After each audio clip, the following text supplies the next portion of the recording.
So thanks everybody for joining us. We actually don't do these webinars too frequently. We're a small training business. We've actually been in business for about 25 years. Ernesto, if you can flip to the next slide, that'd be great. Our company had an early start with Sun Microsystems. For any of you who have been around for a while, way back in the day, wrote some early curriculum for Sun, wrote courses throughout the years, developed a pretty substantial training business, but we are in the partner delivery industry. Hi. So we are typically out there. You'll see our outlines and our materials and our webinars and different things all over the place. And we normally don't do them ourselves. So we're pretty excited to do something on our own behalf for a change and get some expertise out there to you. We're very excited about all the changes with AI in the industry. It's been really exciting for all of us. And so we're really kind of jazzed up to bring this to you. One of the things that we're hearing about from most of our corporate clients is the need to bring AI into their organizations. And, you know, we do all the advanced training. We do large language model stuff, all kinds of deep learning, machine learning for years. I'm very invested in that. We do cloud and Azure and all of that. But one of the real needs that we encountered and we keep hearing about is the simple need to just bring everyday business user tools into the organization. They've got people that want to use ChatGPT, Vision Flow, all kinds of productivity tools, you know, simple things like Grammarly. And there's concern about how to do it in an effective way that isn't putting your business at risk, right? What are your people putting out on the web? What are they feeding into these things? How do they work? Where's your data going? So those are the things that we're going to talk about today. You see the slides up there. So that's some information and some background about our company and what we do. Like I said, we deliver for a lot of the big training vendors. We're a hardcore delivery engine. It's our people, our content, our experts that go out to help everybody learn. So on that note, I want to thank you again for coming to spend some time with us. We have about an hour together today. And I want to queue up my good friend and our CIO, our Chief Innovation Officer, Dr. Ernesto Lee, who has been with us many, many years and is also the professor of analytics at Miami-Dade. So Dr. Lee, I'm going to get off camera and flip it to you. Thanks, everybody. Hello, everybody. Can you guys hear me? Absolutely, Professor. All right. David, good to see you. Natasha, how's it going? Good, and you? I'm doing well. So thank you, everybody. As Kim mentioned, we wanted to kind of pull this together to kind of talk about, you know, a gap that exists out there in the marketplace.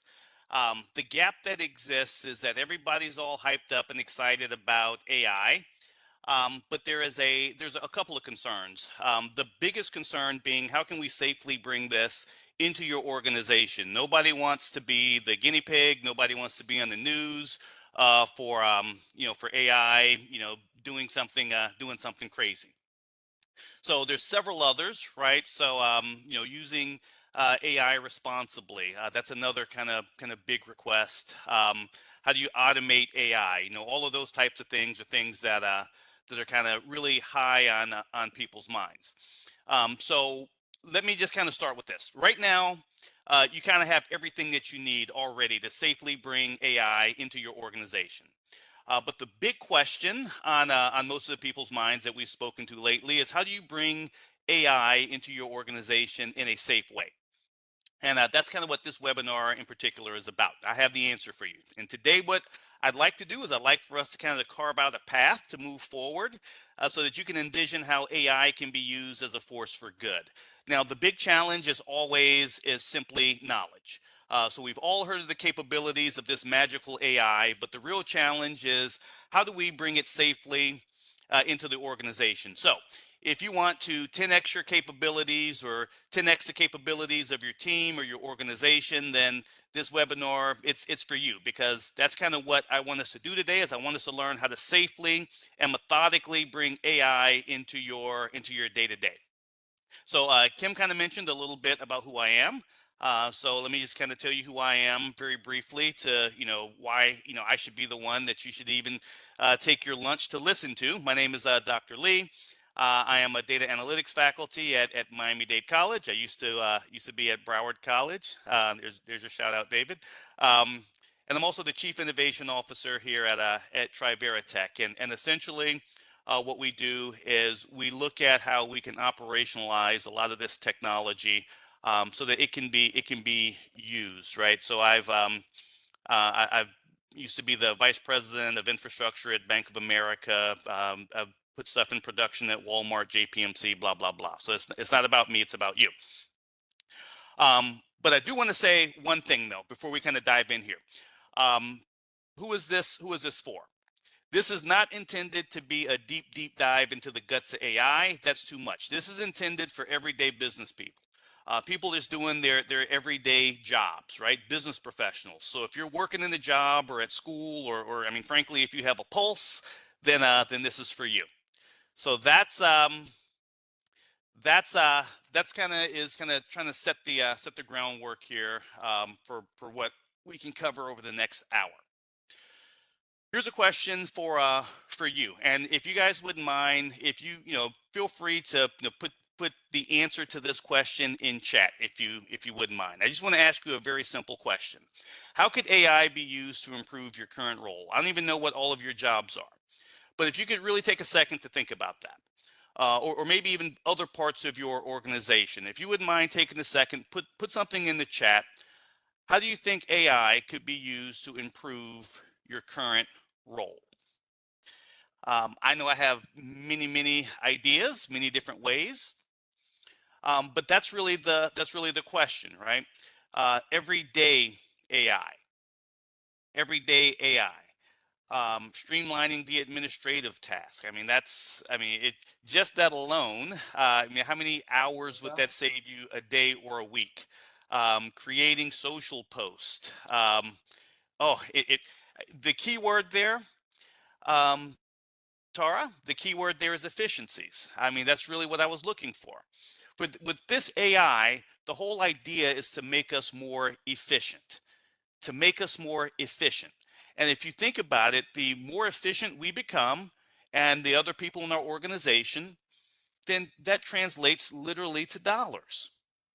Many of us tend to think of AI as something out of a sci-fi movie, like the Terminator, and that causes people to think of this as being a little bit intimidating. But today we need to shift our perspective and show how AI is really not here to replace us, but to assist us in our everyday task, to make our work lives easier and more efficient. And if you take it from that perspective, a lot of things are just going to make a whole lot more sense. So I was going to go through the list here, but you've already kind of put into the chat a lot of the things that we could use. David, AI could be used to enhance already infrastructure that you have in place.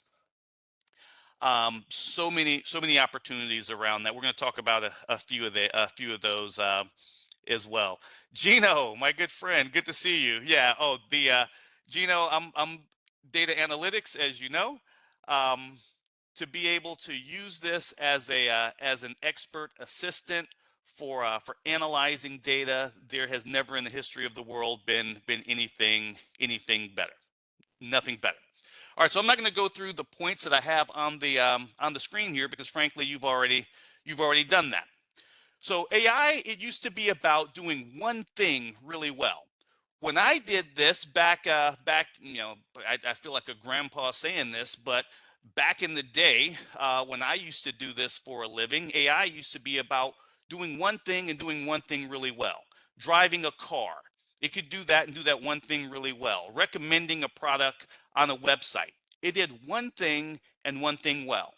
But what happened when ChatGPT came out, or these GPTs, large language models came out, is that there was an evolution and it changed everything. The world is never going to be the same after these large language models came out, because now they don't just do one thing. These large language models, they now have the capabilities of an intelligent, probably college educated professional. And when you start looking at it that way, it kind of changes what the capabilities are. Imagine if you could have access to a college educated professional to frankly sit beside you and be an expert and help you in your day-to-day task.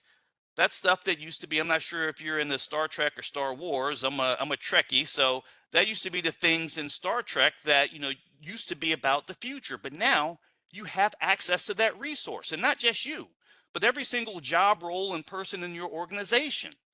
And how can that transform your business? And more importantly, do you think your competition is doing the same thing? Generative AI, it just works by learning from existing data and spotting patterns and then creating new content or solutions that match what it's learned. It's no longer just about automation. It's no longer just about one thing. It's about intelligent, creative problem solving and innovation. I love this slide here because in this slide here, kind of what it does is it just kind of breaks down the generative AI capabilities and what it can do, the types of problems that it can solve and so forth. And this here is just kind of a recap of what I said. This is where we are right now on planet Earth. We used to have what was called artificial narrow intelligence, where it just did one thing and one thing well. That was all that we could get AI to do. Now we've kind of moved on to machine intelligence. That's where we are. That's where we are. And frankly, we're at the early stages of this. There's so much greenfield in front of you. It doesn't matter what industry you're in. It doesn't matter what your present job role is. We now have this technology that has not permeated all of the industries. And make no mistake about it, this will permeate every single industry. There's nobody that's going to be immune to this. We now have machine intelligence for the first time ever in the history of the world.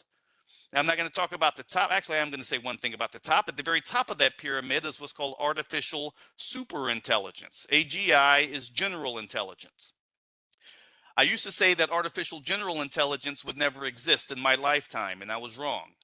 So I'm not going to say that about artificial superintelligence. That just basically means, what if we have AI whose only job it is to create new and better AI? So the AI just keeps getting better and better and better, and eventually it doesn't need us humans. And then we have the Terminator. So that's artificial superintelligence. I'm just going to say that makes great movies, but that's not the reality. Let's come back to planet Earth. Planet Earth.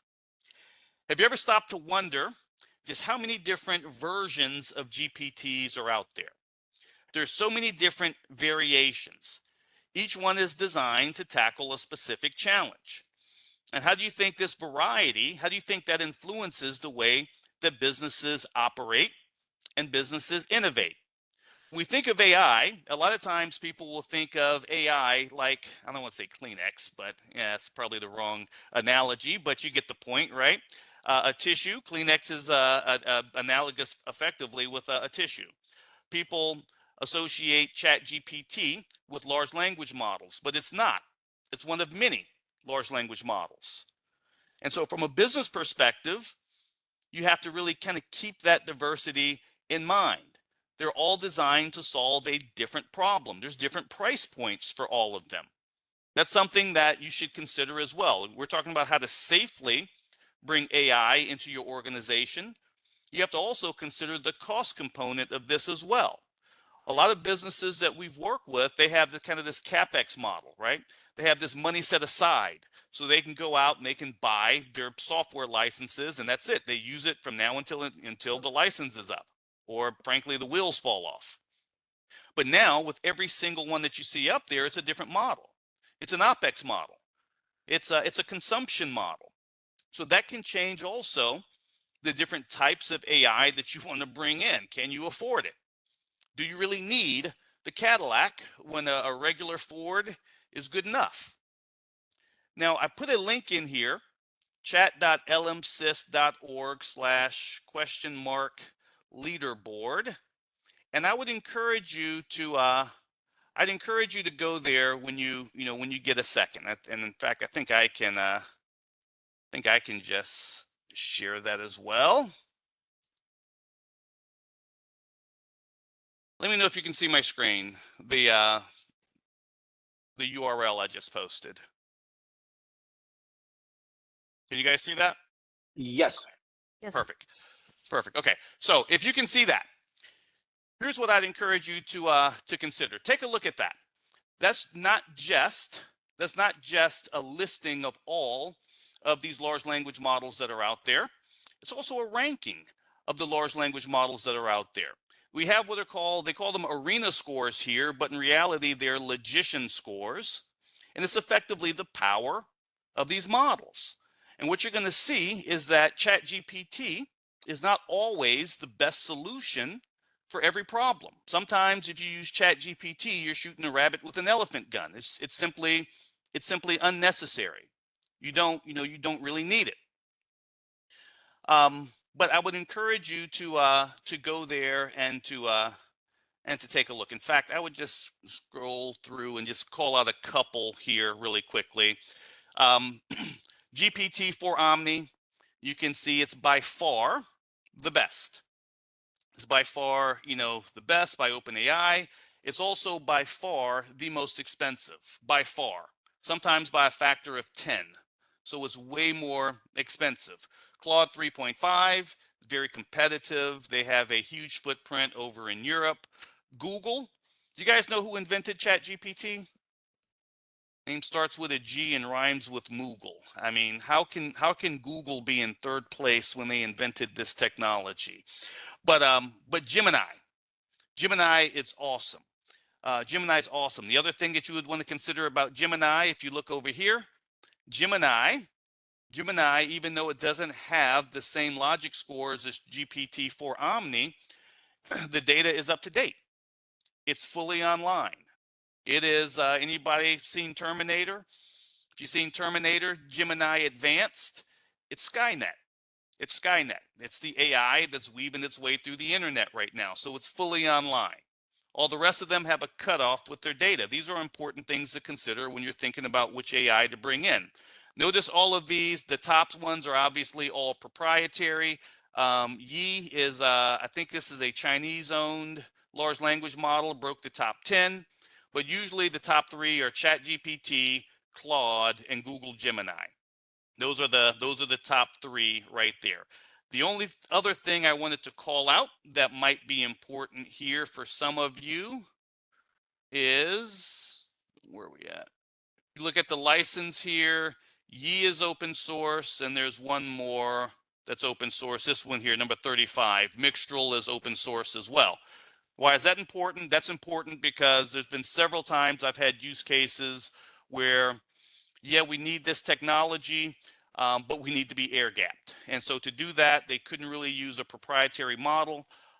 They didn't want to spend the money. They couldn't be connected to the internet. So there are solutions out there that allows you to be completely air gapped, where you can install GPT on a computer and you can basically unplug it from the internet. And there you go. You got your handy pal right there. And if you notice, this is probably about as good as ChatGPT 3.5. Okay, in fact, it's better than ChatGPT 3.5. So there's plenty of options out there. Hold on to that link. That's actually a very good resource, a great resource. And by the way, I will have we'll make sure that Llama 3 is on there. Yeah, so Llama 3 is on there, and Llama 3 is working its way right up the list. I mean, Facebook they put resources into this. It was not even in the top 100 when it was first released. It's probably in the top 20 or 30 now, ET, I don't remember what it is, but I definitely track that. All right, so keep that in mind. Keep that in mind. It's not just one. There's several options that you have, several options. And you have to kind of pick the right one for the right solutions. Logic scores, if it's very important, if you have a healthcare application, for instance, then you probably do care about, the difference between a heart attack and indigestion. So the logic scores are important. Okay, if you're trying to figure out, I want to recommend something on my website, then you don't need to spend 100 times as much for those models. And so ChatGPT 3 or Llama 3 or something like that might be a better option.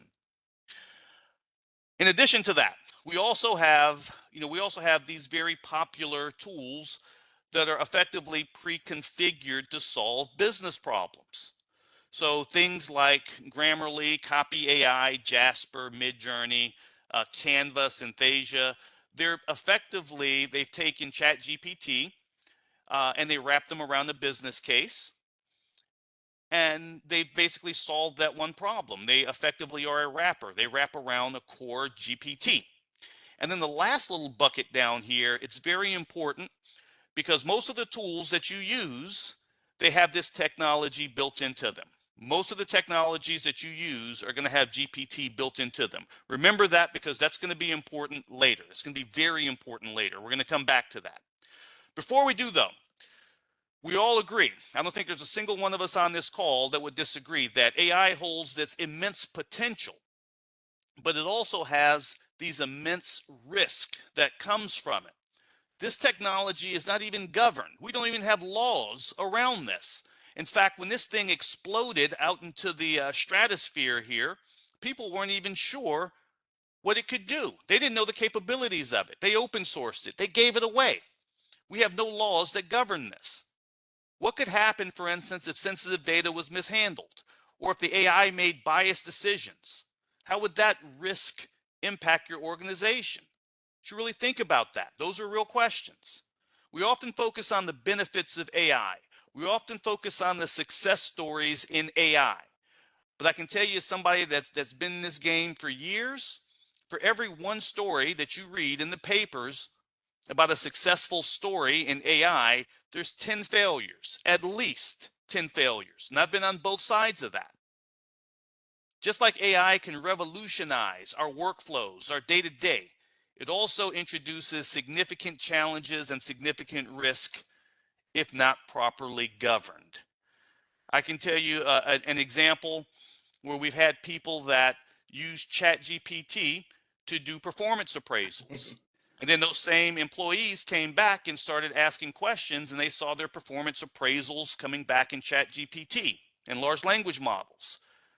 There's a bank that we worked with, and that bank was basing their loan approval decisions on credit score alone. And what was happening was that they were completely missing people that had high net worth. They turned down a billionaire with a B, trying to buy a $200,000 condo for one of his employees. He could have paid that. He could have found that money in the cushions in his sofa. But they turned them down. Why? Because they had biased decision making from their AI models. Privacy violations. The biggest concern that we hear are people that are afraid that this AI is going to be like a South Park episode where you're going to take our jobs. It's not going to take the jobs. It's going to generate jobs, but it's only going to generate jobs for people that know how to 10x their capabilities. And obviously, you shouldn't be in this game if you're not worried about security. Everybody is always out trying to hack you at all times. But there's several hidden risks of AI at work. So I'm not going to go through this entire list because I want to get over to how we can conquer this. So these large language models are powerful, but they have several challenges. And I do want to take a second, though, to kind of go through this, because these are the problems that we're talking about solving when we're talking about safely bringing AI into the organization. If you had a friend that for every 5 statements they told you, one of them was a lie, you wouldn't be friends for long. How many of you would fly on a plane that had an 80% success rate or a 90% success rate? How many of you would get on the plane? You certainly shouldn't take 10 flights. But with this technology, it doesn't always give you accurate information. It hallucinates. Sometimes it generates information that's just wrong or misleading. This is particularly problematic in scenarios where accuracy is critical, like legal advice or governmental policy formulation, things like that. About bias data. How many of you believe everything that you've heard on the internet? But all of these models is trained on internet data. And that leads to oftentimes biased outputs that can be inappropriate or harmful, or privacy concerns, or security, the risk of sensitive information being extracted from a large language model just simply by the prompts. There's a lot of times where you have to explain how you arrived at an answer. So interpretability is important. If I'm going to say I'm going to decline to provide services to this population of people, I have to be able to explain why. In other words, interpretability and transparency oftentimes are baked into the contracts. And so a lot of times we use these models and we consider them black boxes, but they're not. The reasoning behind them is not clear. You don't know the data, where the data came from. So if you're a business or you're a government, Understanding how this technology is making decisions is paramount. When I was a kid, my mom used to always say, because I said so. And that was basically, that meant that was the end of the conversation. Conversation's over. Didn't even matter what it was, because I said so. Mom, you told me to go to the store and buy this, but you didn't give me enough money. Yeah, we'll make it enough money because I said so. I mean, that was it. And a lot of people are treating these LLMs the same way. They believe what's coming out of it because it said so. And if you thought social media was a problem, you wait until that starts to exacerbate. What about regulatory compliance? These LLMs, do we know if they're compliant with GDPR or HIPAA or whatever else? The cost and resource intensity, dependency and lack of control. Or how do you integrate this with your other systems? And there's a bunch of ethical considerations. So that brings us to why we're here in the first place. We're here because we need to consider certain factors that will allow us to safely bring AI into our organization. And by the way, if you have any questions, I'm going to make sure I leave time at the end. I'll be happy to answer any questions that you might have. Okay. But when you think about how you can safely bring AI into your organization, I want you to kind of have a split brain with this. I want you to think of two totally separate things. One, I want you to think about how can you secure the infrastructure and your data. If you're trying to bring AI into your organization, I would just kind of start with the bluff, with the bottom line up front. Don't try to bring it in and try to solve problems like, how do I get people to log in? How do I give them access? Those problems are already solved. You don't need to do that. Where is this AI going to live? How many of you have Office 365?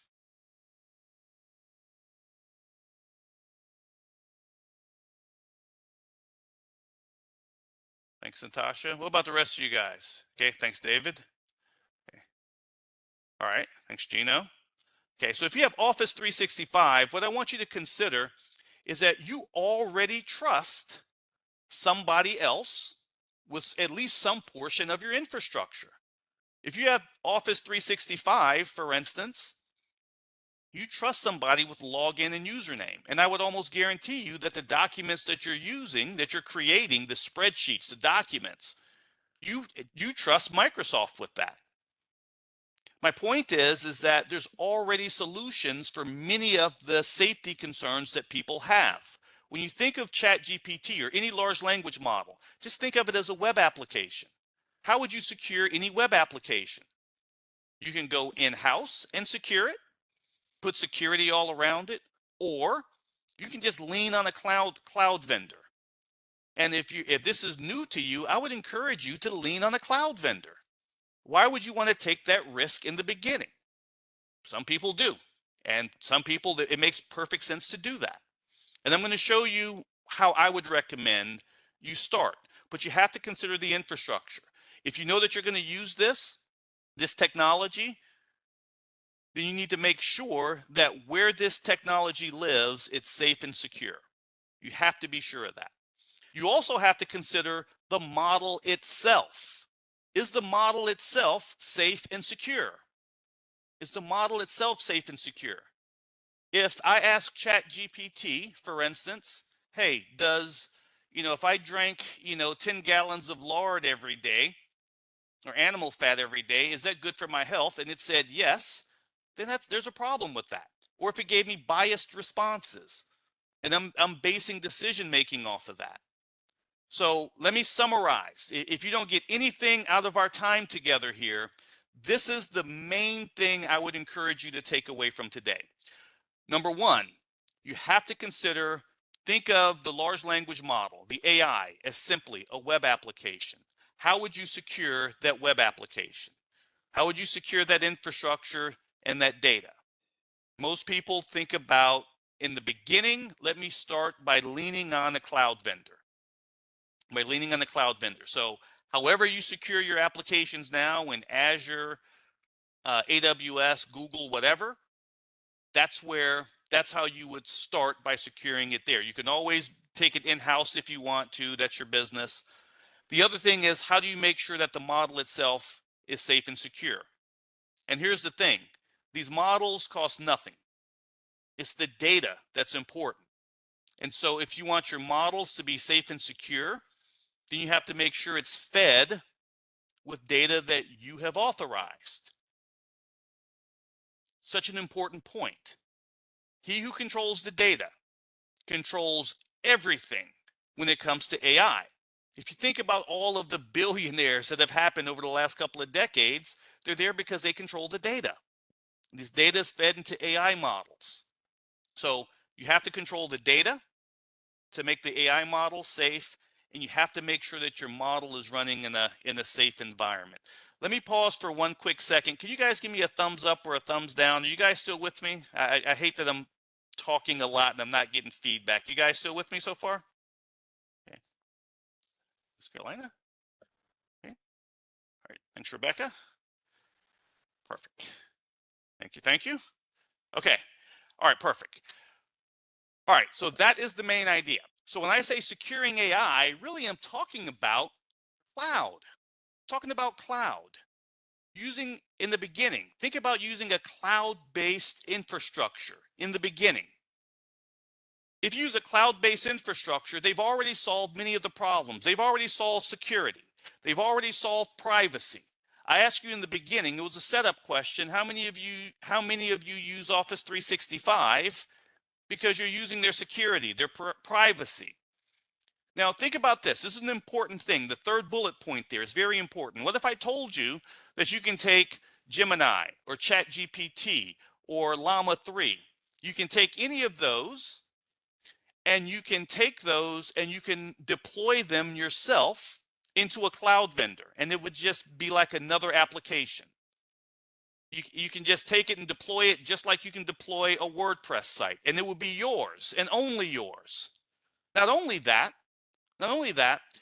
you can then say, I want you, ChatGPT, to have my data and my documents only.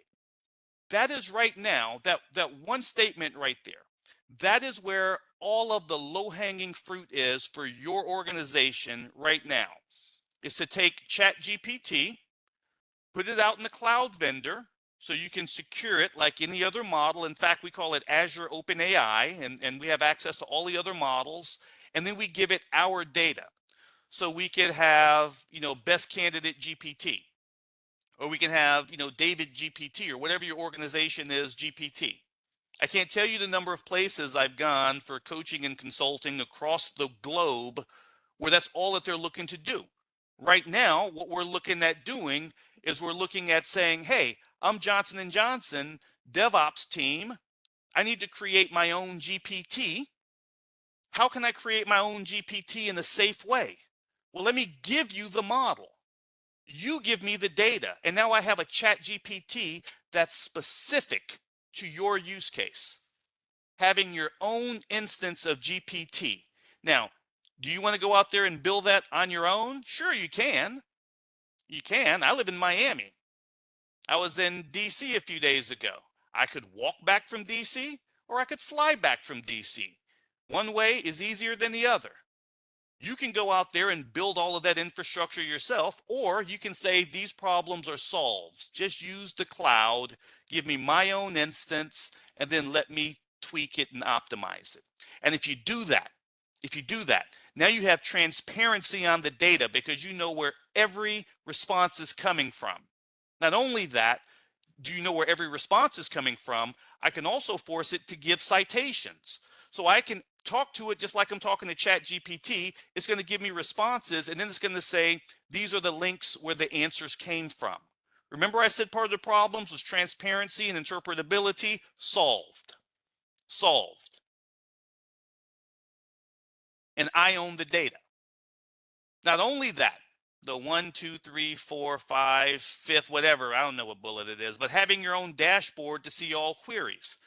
How many of you have responsibility? Well, let me just say it differently. A big concern that people have is people using ChatGPT in the office. Well, if you do what we're proposing here, if you do what I'm proposing here, then you have access to see every single query that's going on in your organization. Every one. You can then start to put filters around it where you can start to say, hey, if somebody's, querying something inappropriate, block it, flag it, send me a request, and lock their account. Not only that, I can go back and analyze it, and I can say, hey, I built a custom GPT for this department. They're all asking me questions about this. That's telling me that there's a gap somewhere in my organization. So just analyzing the usage of ChatGPT is going to be very, very beneficial. But the problem, like I said, is going to be with the data.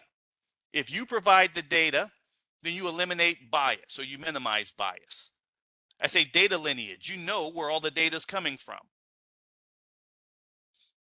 You know about misinformation because you gave it the data, and you eliminate hallucinations. Okay. How can we trust the output? Basically, the bottom line to this slide here is you give it your data. How can I safely introduce AI into my organization?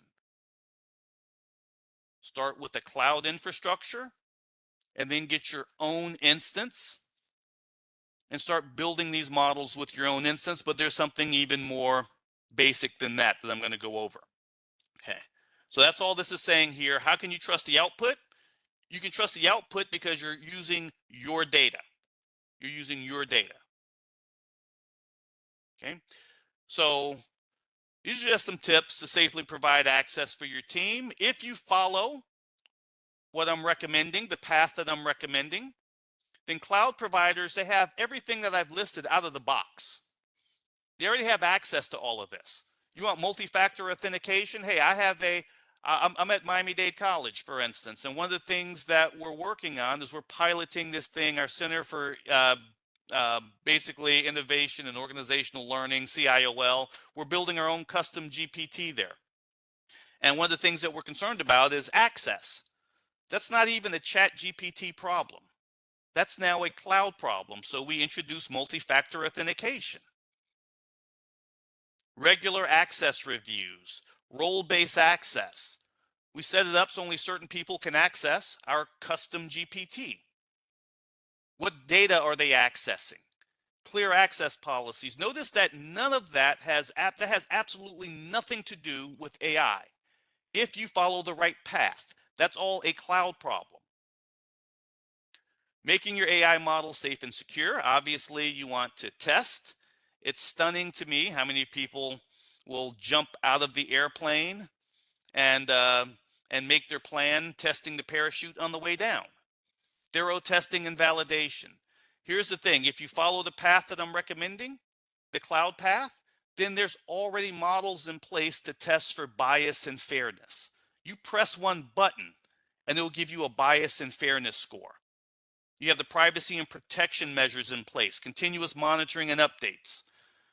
Now, again, clear usage policies. I'm a tech guy.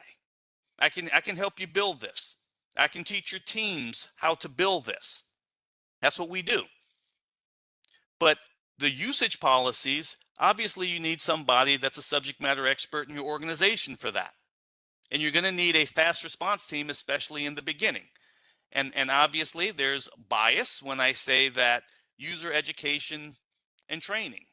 Clearly, I mean, all of a sudden now, I was doing this before it was popular. Now all of a sudden I can't go anywhere without bumping into somebody who's claiming they're an expert in AI. And I was like, where are you at years ago? Now all of a sudden everybody and their mom is an expert.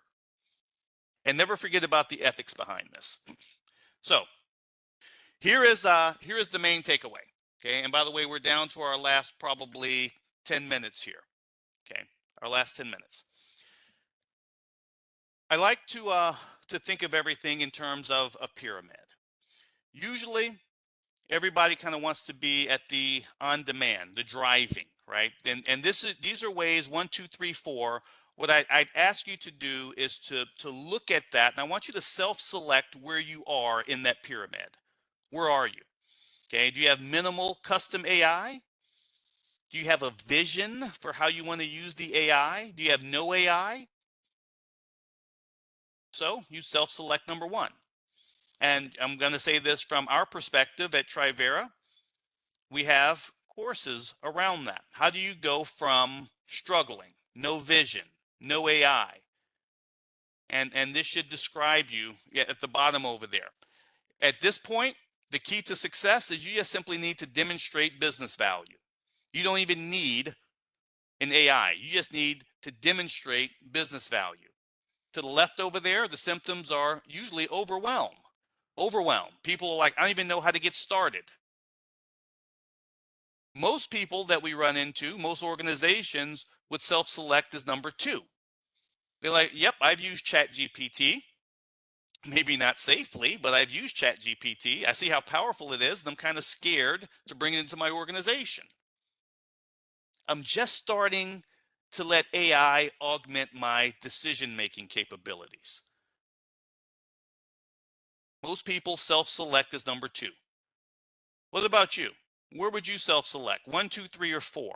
Number 3 is when, and by the way, number 2, when we're looking to bring people from number 2 to number 3, what we're looking at doing usually is we're looking at saying, hey, we need to bake AI into the DNA of your organization. And in order for us to do that, the low-hanging fruit is to start with productivity tools. Tools like Office. Hear me when I say that. Tools like Office. So let me ask you for 2 things. If you could please put in chat, where would you self-select you or your organization on that list? 1, 2, 3, or 4? And ask me if your organization uses any Office product. Those are the 2 things I'm asking. And I'd like to hear from everybody with this, because this is a real question. Because as we kind of look at, your needs, where do you go from here? It starts by, where are you? Where do you want to go? Okay.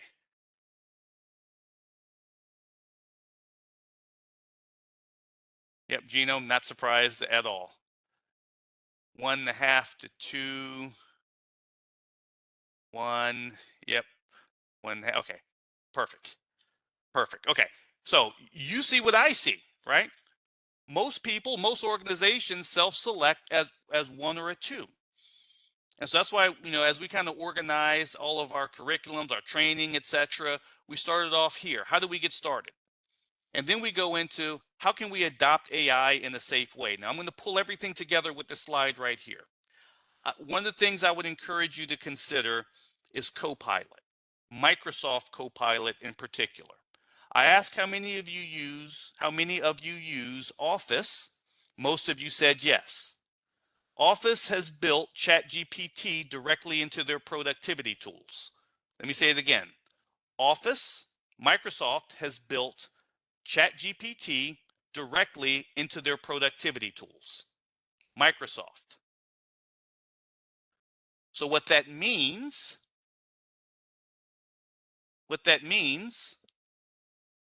is that within your organization,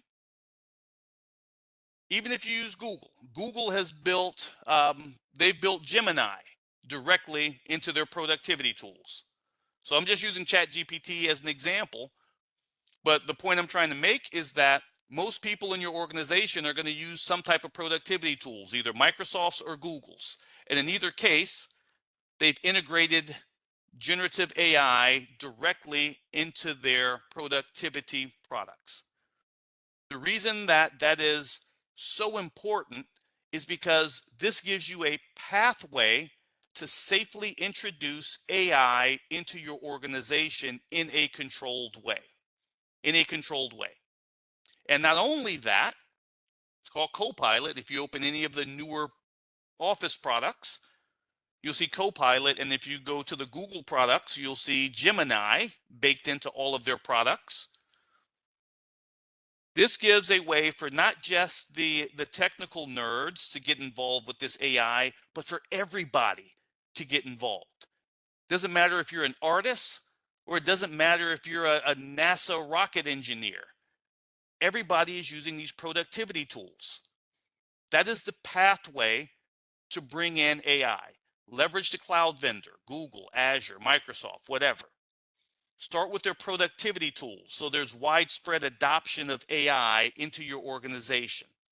And then from there, you can develop custom AI models from there.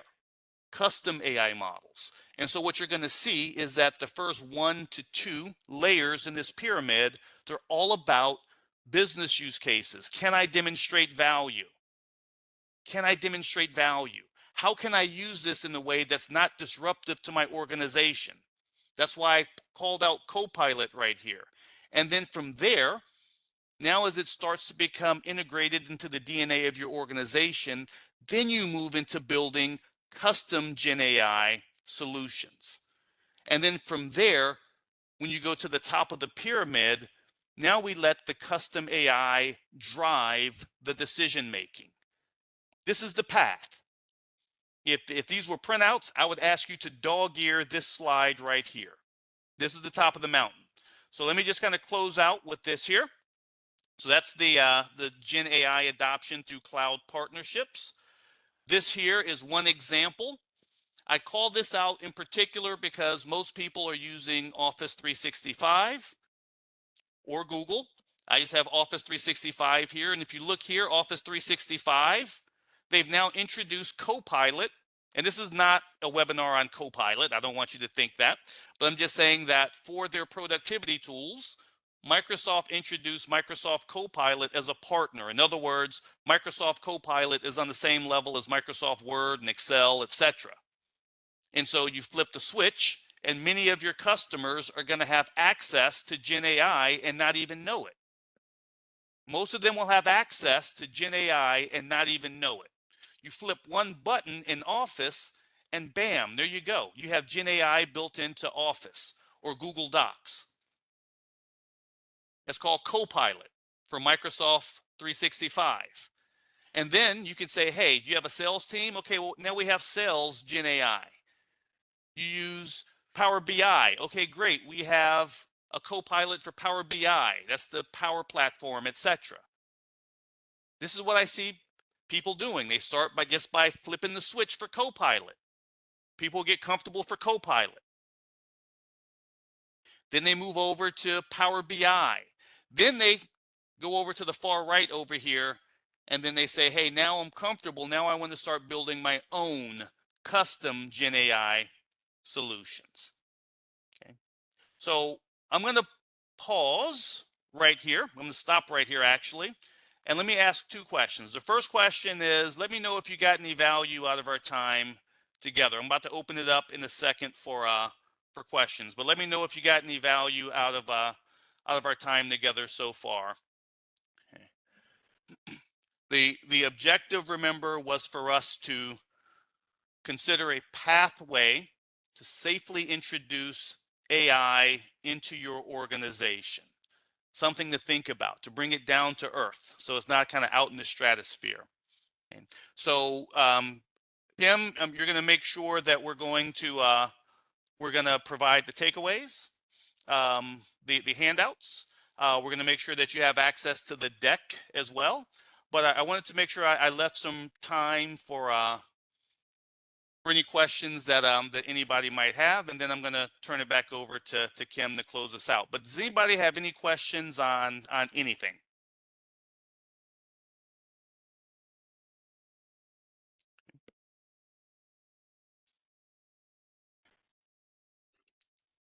I do have a question. Is that something that you would like me maybe to send it over through the chat, or is it okay if I ask you here? No, sure. Feel free to ask me.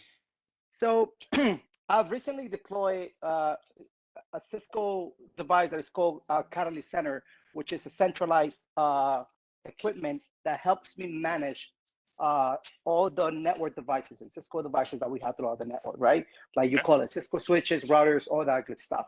Now, it does have integration that I can. It has integration that I can do with AI, but that was kind of like something that I'm very skeptical of moving forward with, and that was one of the main reasons why I wanted to join this webinar, because I wanted to see if there was already people doing it out there, if there is any feedback or any pros and cons when it comes to bringing AI into the network. And one of my first things, the first thing that I'm afraid of is, of course, the data. I Sure. don't want to share my data with anybody, not even the cloud, not even anybody. But as far as I know, at least I'm gathering a lot of information out of this webinar, because at least if we have Office 365, we're already sharing information Yeah. with them, as you said. So Right. that's one thing I got out of this webinar, which Yeah. I wasn't really sure. And now, I mean, if it's already there, maybe that's something that I can look forward to do. Sure. And also those applications, I know that they'll probably bring a lot of value into my network, Mhm. but that was something a little bit that I was skeptical of, Sure. sharing No, my that's a data. great question. So yeah, so I mean, so two questions. There's also a question in chat that is kind of hinting around the exact same thing. So Tara, I'm going to address your question as well. So, I mean, you nailed it, right? So the key to all of this, let me start by making a statement of fact. The statement of fact is that Microsoft, if you use Azure OpenAI, or if you follow the path that I just brought out, Microsoft has no access to your data. They cannot access your data. OpenAI doesn't have access to your data. It's your data. They don't use they can't access it, so they can't use it to train it. It's your custom. You literally have your own instance with your own data. So once it's there, it's yours. So, I mean, Tara, that's your question. When using Copilot, does Microsoft use only your data, or is it pulling information to use for other Copilot usage? No, it's your data, only yours. So what happens is that they give you the default data that they trained the model with, and you can decide, I don't want to use the default data. I want to use only my data. And then whoever hits it, that data is not going out to OpenAI or Microsoft or anybody else. It's your data. That is such an important point that you bring up. So the question that was just asked on the call here, um, same thing, right? Same thing. The data is all in house. You own and control your data. That is the only value that Microsoft brings to this equation. Otherwise, people would just use OpenAI. But that's what Microsoft brings to the table when they bring that cloud infrastructure, is they allow you to own, control, and manage your own data. There's still going to be a cybersecurity challenge, however, as you go to take that data from your devices and move them into the Azure bucket, right? So I can't say anything about the transfer.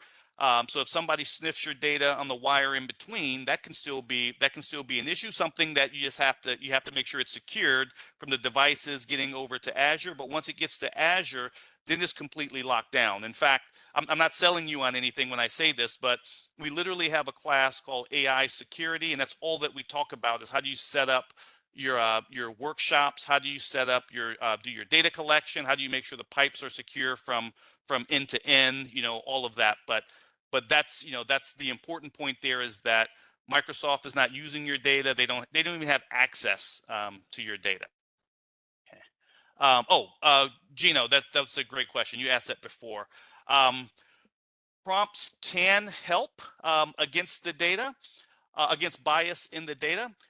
They certainly can help. There's this thing called chain of reasoning prompts, and if you do that, then they do help with to guard against bias. But if the core data that it was trained on, if it's biased itself, then it's only going to be minimally effective. So the data is more directly related to bias than the prompting. So chain of reasoning helps against that, but the data is what drives that bias. Gotcha. So if I'm asking to get some information specifically, what it's available out there is what it's pulling from. But if I ask to receive certain and get real granular with that prompt, Mm-hmm. and it's still gonna get or pull from what's available. Correct. Is that right? That's Okay. all it has, right? Yeah, it's monkey see, monkey do. So if Yeah. that's what you've provided it, that's all it has to give you. Gotcha. Good seeing you again, Dr. Lee. Yeah, definitely, Gino. ETN, the problem I've seen is corrupt data set from the source. Do you have training on how to? Oh, absolutely. Yeah, definitely.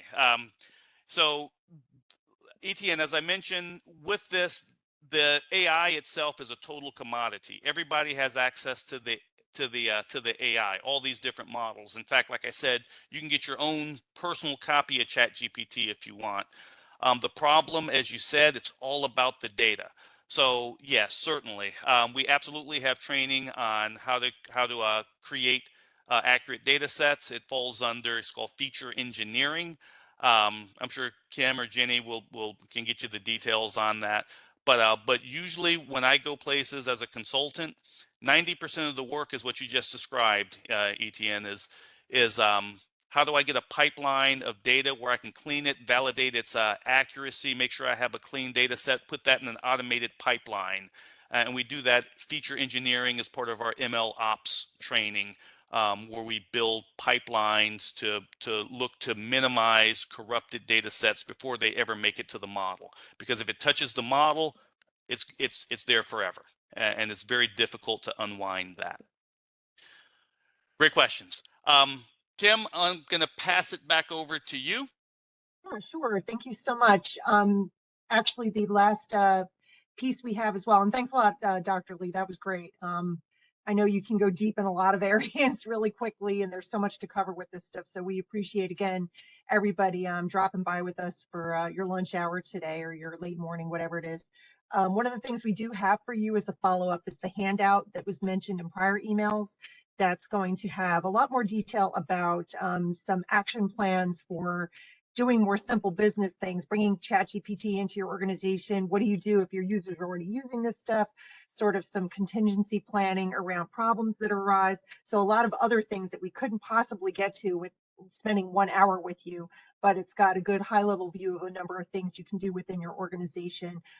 This stuff dove a little bit deeper today into some cloud technologies and different ways you can ensure you're secure out of the gate, which is great. But not everybody has the cloud all the time, so we want to present some other ideas to you as well.